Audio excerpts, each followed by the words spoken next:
Bonjour ou bonsoir. Titre de ce podcast audio de cette vidéo, une destruction soudaine qui n'aura pas lieu. J'espère que dans un avenir proche, le plus proche possible, se produira la première partie d'une prophétie qui se trouve dans la Bible, dans les Écritures grecques chrétiennes, 1 Thessaloniciens, chapitre 5, verset 3. Alors, le verset en entier est le suivant, selon les traductions. Quand ils diront paix et sécurité, alors une destruction soudaine doit être tout de suite sur eux, comme les affres de l'angoisse sur la femme enceinte, et ils n'échapperont absolument pas.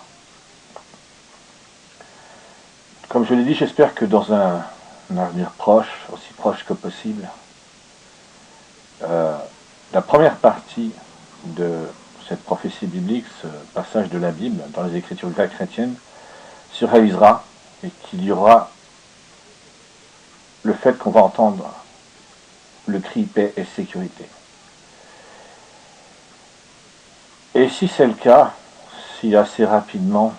si dans un futur proche, aussi proche que possible,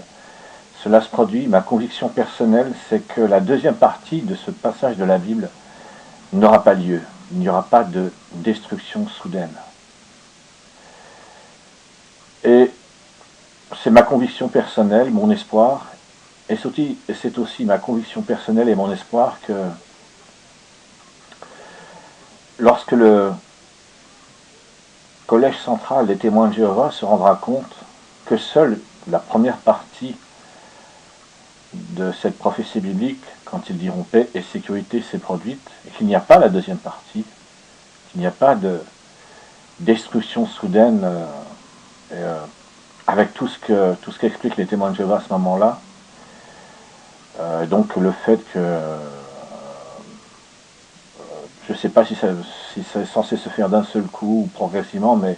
le résultat c'est que des milliards d'êtres humains sont exterminés, tels que le comprennent les témoins de Jéhovah à l'heure actuelle. Donc je disais, j'espère que quand le collège central des témoins de Jéhovah verra que la deuxième partie ne se produit pas,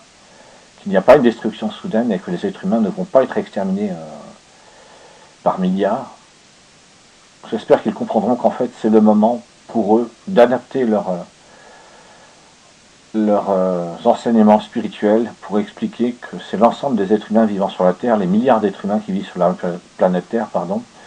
les quelques 8 milliards d'êtres humains vivant sur la planète Terre qui doivent être sauvés à Armageddon,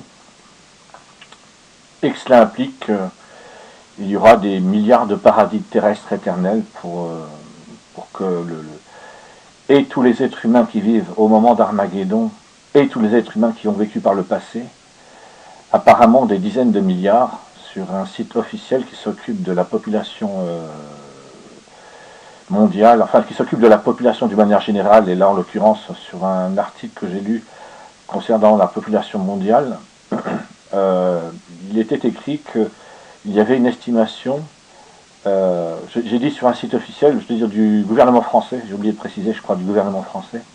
qui s'occupe de la population, et donc il y avait une estimation selon laquelle, depuis le début de l'histoire de l'humanité, il y aurait eu environ 80 milliards d'êtres humains, et depuis 2000 ans, il y aurait eu environ 40 milliards d'êtres humains. Donc ça fait quand même des dizaines de milliards d'êtres humains dont il faut tenir compte. Voilà, je m'arrête là. Merci, au revoir.